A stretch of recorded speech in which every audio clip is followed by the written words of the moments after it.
Good morning, welcome to business breakfast show. Japan tsunami సృష్టించిన సంక్షోభం నుంచి బయటపడేందుకు వరల్డ్ ఫైనాన్షియల్ మార్కెట్స్ పోరాటం సాగిస్తున్నాయి. 3 రోజుల పతనం తర్వాత ఏషియన్ ఇండిసెస్ ఈ ఉదయం ఆకుపచ్చ జోన్ లో ట్రేడ్ అవుతున్నాయి. ఎస్ఎక్స్ నిఫ్టీ 31 పాయింట్ల లాభంతో 5494 దగ్గర ట్రేడ్ అవుతుంది. సో 5500 మార్క్ దిగువన ట్రేడ్ అవుతుంది. నిన్న 10.6% నష్టపోయిన జపనీస్ మార్కెట్స్ పతనం ఆగింది. ఇన్ఫాక్ట్ నికీ ఈ ఉదయం 4% వరకు పెరగటం విశేషం. సో గత 1 వీక్ లో జపనీస్ మార్కెట్స్ సుమారుగా 20% నష్టపోయిన సంగతి మనందరికీ తెలిసిందే. గత 2 రోజుల్లో ఈక్విటీ మార్కెట్స్ తో పాటు కమాడిటీ మార్కెట్స్ లో కూడా భారీ పతనం సంభవించింది. ఫలితంగా క్రూడ్ ఇప్పుడు $98 కంటే కూడా తక్కువ స్థాయికి దిగొచ్చింది. నైమెక్స్ క్రూడ్ $97.98 దగ్గర ట్రేడ్ అవుతుంది ప్రస్తుతం. అలాగే బ్రెంట్ క్రూడ్ $108.63 దగ్గర బ్యారెల్ క్రూడ్ ఆయిల్ ధర ట్రేడ్ అవుతోంది. సో ఒక పాజిటివ్ ఓపెనింగ్ ను ఈ ఉదయం మనం ఎక్స్పెక్ట్ చేయొచ్చు. ఒక స్టేబుల్ సెషన్ లేదా ఒక చిన్న ఇంటర్మీడియట్ పుల్ బ్యాక్ కూడా గమనించే అవకాశాలు కనిపిస్తున్నాయి. ఇండియన్ మార్కెట్స్ ఇన్ఫాక్ట్ ప్రతికూల పరిస్థితులకు ఎదురీదే ప్రయత్నం చేస్తున్నాయి. లాస్ట్ 3-4 మంత్స్ గా మన markets world markets under perform చేశాయి. బట్ లాస్ట్ ఫ్యూ సెషన్స్ గా మాత్రం వరల్డ్ మార్కెట్స్ పతనంతో పోలిస్తే ఇండియన్ మార్కెట్స్ కొంత రెసిలియన్స్ చూపించినట్లుగా మనకు స్పష్టంగా కనిపిస్తుంది. నిన్న కూడా నిఫ్టీ 5400 మార్కు దిగువకు వెళ్లి క్లోజింగ్ లో మాత్రం తిరిగి 5450 దగ్గర క్లోజ్ కావడం గమనించాం. So last night American Fed నిన్న ఎఫ్ఓఎంసీ మీటింగ్ లో కొన్ని మార్కెట్ కు అనుకూలమైన ప్రకటనలు ఇచ్చింది. So bond buyback program June వరకు, అంటే క్వాంటిటేటివ్ ఈజింగ్ 2 QE2 అంటాం, ఈ కార్యక్రమం జూన్ వరకు కొనసాగుతుందని, అలాగే ఇన్ఫ్లేషన్ సమ్వాట్ లోవర్ లెవెల్స్ దగ్గరే ఉంది అన్న ప్రకటన ఇవ్వడం, అలాగే ఎకనామిక్ రికవరీ ఫార్మ్ ఫుటింగ్ మీద ఉంది అన్న ఫెడ్ స్టేట్మెంట్స్ ను మార్కెట్స్ పాజిటివ్ గా తీసుకున్నాయి. అమెరికన్ మార్కెట్స్ ఇన్ఫాక్ట్ నష్టాలతో ముగిసినప్పటికీ ప్రారంభ నష్టాల కంటే కొంత తేరుకోవడం కూడా గమనించాం. సో ఇదే సెంటిమెంట్ ప్రస్తుతం మార్కెట్ లో పనిచేస్తుంది. ఈ అంశాలపై మనతో మాట్లాడడానికి అనలిస్ట్ కుటుంబరావు గారు అలాగే శేషు గారు సిద్ధంగా ఉన్నారు. సో ఒక చిన్న పుల్ బ్యాక్ ఇవాళ మనం ఎక్స్పెక్ట్ చేస్తున్నాం. సస్టైన్ అయ్యే అవకాశాలు ఎంతవరకు ఉన్నాయి ఈ పుల్ బ్యాక్? లోస్ నుంచి ఏదైతే పుల్ బ్యాక్ స్టార్ట్ అయిందో దాని మొమెంటం ఇవాళ కంటిన్యూ అవ్వచ్చు అని చెప్పేసి అనుకుంటున్నాను. అయితే moreover couple of positive న్యూస్లు కూడా ఉన్నాయి మన సైడ్ నుంచి అనమాట. Domestic cues like GST amended bill cabinet approve చేయటం అనమాట. కాబట్టి next step is only to put in front of parliament. కాబట్టి నేను అనుకోవటం అలాంటి కొన్ని రిఫార్మ్ మెజర్స్ ఇలాంటి టైం అప్పుడు కూడా మేము తీసుకోగలం అని చెప్పి గవర్నమెంట్ ఇంక్లినేషన్ లో ఉంటే కనుక మార్కెట్స్ పాజిటివ్ గానే రియాక్ట్ అయ్యే పాసిబిలిటీ ఉంటుంది. గ్లోబల్ సినారియో వరకు వస్తే కనుక ఇంకా జపనీస్ ది అది కెటాస్ట్రాఫిక్ లెవెల్స్ కి వెళ్తుందా లేదా అనేది మనం ఇమీడియట్ గా గేజ్ చేయలేకపోయినా గ్లోబల్ మార్కెట్స్ అన్ని కూడా స్లోలీ అబ్జార్బ్ చేసుకుంటున్నాయి ఈ కెటాస్ట్రాఫ్ అనమాట. ఎందుకంటే ఓవరాల్ గా వరల్డ్ జీడిపిలో 6% జపనీస్ జీడిపి అనమాట. అయితే ఇప్పుడు ఇంపాక్ట్ ఏదైతే కనుక దాదాపు 3% on the Japanese GDP major సునామీది ఎక్స్పెక్ట్ చేస్తున్నారు. అది వరల్డ్ జీడిపినే దాదాపు 0.5% వరకు ఇంపాక్ట్ చేయొచ్చు అని చెప్పేసి అంటున్నారు. కాబట్టి ఓవరాల్ గా ఈ ఎన్ క్యారీ ట్రేడ్ ఏదైతే కనుక రీసెంట్ టైమ్స్ లో బాగా పాపులర్ అయిందంటే లో ఇంట్రెస్ట్ రేట్ లో జపాన్ నుంచి డబ్బులు తీసుకోవటం, మిగతా కంట్రీస్ లో హయ్యర్ ఇంట్రెస్ట్ రేట్స్ ఉన్న కంట్రీస్ లైక్ ఇండియా కానీ వేరే కంట్రీస్ లో ఇన్వెస్ట్ చేసి ఈవెన్ ఇంట్రెస్ట్ మార్జిన్ లో కూడా డబ్బులు ఎర్న్ చేయడం అనేది పరిపాటైంది. అయితే ఇప్పుడు Japanese companies major financial institutions ఈ ఫండ్స్ కనుక విత్డ్రా చేయడం మొదలు పెడితే కొంతన్నా సరే వాళ్ళ రీకన్స్ట్రక్షన్ ప్రాసెస్ కి నెసెసిటీ ఉంటుంది. కాబట్టి డెఫినెట్లీ మిగతా గ్లోబల్ ఫైనాన్షియల్ మార్కెట్స్ ఇంపాక్ట్ అయ్యే పాసిబిలిటీ ఉంటుంది. అది రూల్ అవుట్ చేయలేము.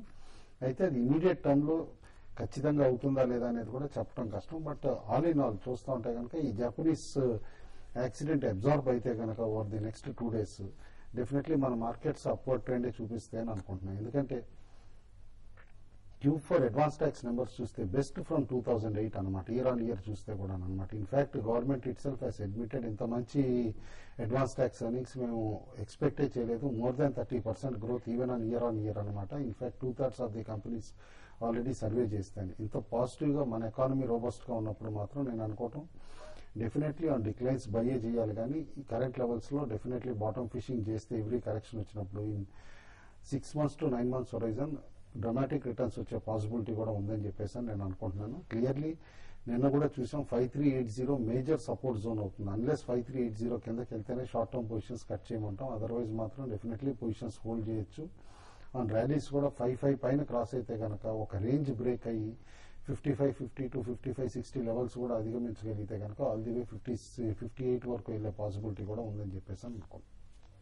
సో షార్ట్ టర్మ్ లో నిఫ్టీ 5200 కి వెళ్తుంది అనుకుంటున్నారా, లేదా 5600 పైకి వెళ్లి స్టెబిలైజ్ అయ్యే అవకాశాలు ఏమైనా కనిపిస్తున్నాయి? చాలా వరకు షార్ట్ టర్మ్ కి అయితే ట్రెండ్ అయితే మన మార్కెట్, మరీ ముఖ్యంగా మన మార్కెట్ చాలా స్ట్రాంగ్ ఉందండి. నిన్న చూస్తే లో నుంచి 100 పాయింట్లు నిఫ్టీ రికవరీ కావడం చూసాము. అయితే ఇప్పుడున్న పరిస్థితిలో గ్లోబల్ గా ఇక్కడ నుంచి ఇంకా నెగిటివ్ న్యూస్ మాత్రమే కొంచెం తగ్గితే మాత్రం డెఫినెట్ గా ఫస్ట్ మార్కెట్ మనదే ఇండియన్ మార్కెటే పైకి వెళ్లే అవకాశం ఎక్కువ ఉంది. ఇంకోటి దీంతో పాటు మార్కెట్ లో ఎక్కువ నెగిటివ్ ఉండడం వల్ల ఏంటంటే ట్రేడర్స్ అంతా కూడా ఎక్కువ షార్ట్ సెల్ చేశారు. దానివల్ల ఏంటంటే హ్యూజ్ షార్ట్స్ అనేది సిస్టమ్ లో ఉన్నాయి. కాబట్టి ఏ మాత్రం డిక్లైన్ వచ్చినప్పుడు కూడా బై చేసుకోమని చెప్తాను. షార్ట్స్ కూడా కరెంట్ లెవెల్స్ లో కొంత కట్ చేసుకోమని చెప్తాను. నిఫ్టీ మాత్రం 5400 బిలో కంటిన్యూగా ట్రేడ్ అయితేనే ఫర్దర్ షార్ట్ చేయాలి, కానీ 5400 పైన ఉన్నంత కాలం ఎవరీ డిప్ లో బై చేసుకోవచ్చు. ఇక్కడ నుంచి చాలా వరకు 5600 దాకా పెరగడానికి అవకాశం ఎక్కువ ఉంది. కానీ ఒక డౌన్ సైడ్ 5400 వచ్చినా కూడా 1-2 రోజులు దాని కింద ఉన్నా కూడా మళ్ళీ ఇమీడియట్ గా బౌన్స్ బ్యాక్ అయ్యే అవకాశం ఉంది. కాబట్టి ఎవరీ డిక్లైన్ లో బయింగ్ అనే చెప్తాను. అయితే మరీ ముఖ్యంగా గ్లోబల్ మార్కెట్స్ నుంచి ఇప్పుడు వస్తున్న నెగిటివ్ న్యూస్ ఆగిపోవాలి. ఒకవేళ మళ్ళీ ఫర్దర్ గా మళ్ళీ ఇంకా నెగిటివ్ న్యూస్ వస్తే మాత్రం మన మార్కెట్ కూడా వీక్ అయ్యే అవకాశం ఉంది. ఏదైనా కూడా కరెంట్ లెవెల్స్ లో మార్కెట్ చాలా వరకు స్ట్రాంగ్ ఉండే అవకాశం ఉంది. ఈ రోజు మాత్రం చాలా వరకు ఫ్లాట్ గా ఓపెన్ అయ్యే అవకాశం ఎక్కువ ఉంది. అయినా కూడా ఫ్లాట్ గా అయిపోయినా కూడా సెకండ్ హాఫ్ లో మాత్రం మార్కెట్ చాలా వరకు రికవర్ అవుతుంది. ఫస్ట్ హాఫ్ లో మాత్రం కొంత హైయర్ లెవెల్ లో సెల్లింగ్ అనేది మార్కెట్ లో రావచ్చు. సెకండ్ హాఫ్ నుంచి 132 నుంచి మార్కెట్ లో కొంత రికవర్ వస్తుంది. కాబట్టి నిఫ్టీ ఫ్యూచర్ 5420 పైన ఉంటే నిఫ్టీ ఫ్యూచర్స్ ని లాంగ్ పొజిషన్ తీసుకోవచ్చు. At the same time stop loss వచ్చి 5380 దగ్గర స్టాప్ లాస్ పెట్టుకోమంటాను. దీంతో పాటు కొన్ని స్టాక్స్ అయితే బీపీసీఎల్ ఇలాంటి స్టాక్స్ కూడా బయింగ్ చేసుకోవచ్చు.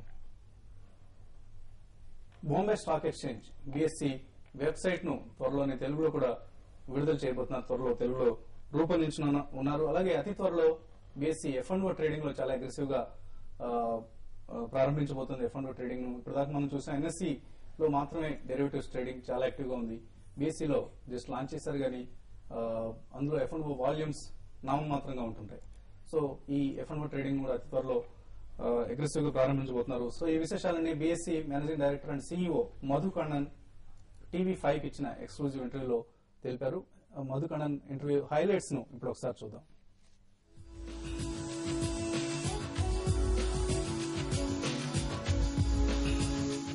What is BSE's initiative in this? How do you plan to increase more awareness among the investors, make them more knowledgeable, and especially with the broking community, they have got certain problems. So how do what sort of grievance mechanisms do you have?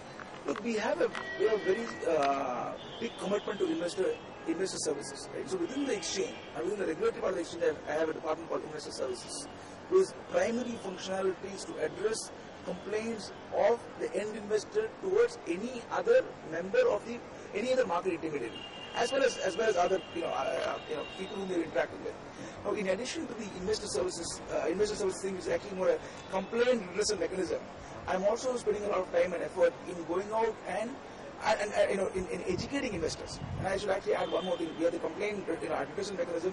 We actually have a very strong arbitration mechanism where we try to resolve problem situations through an arbitration mechanism and not actually have the investors go through. But the investors often complain that the documents that they sign at the time of opening a broking account or a demat account is not in favor of them. It's all in favor of the broker or the DP. I think I can tell you for sure.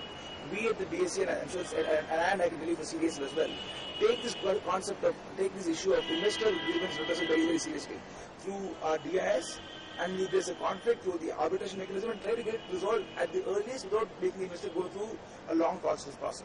Our website right now is available in 4 languages. We will continue to offer. Any plans to launch a Telugu website? Very, very soon.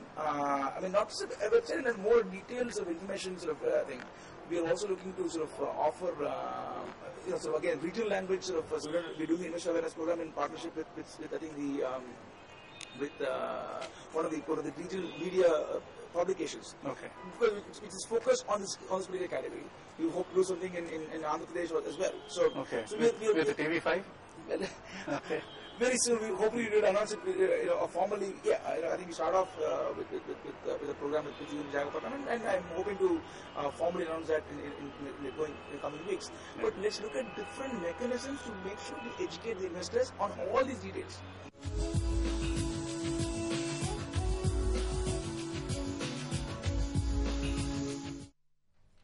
So that was Madhu Kannan, MD and CEO of BSE TV five తో కలిసి అతి త్వరలో investor awareness programmes ను conduct చేయబోతోంది exclusive గా TV five తో కలిసి.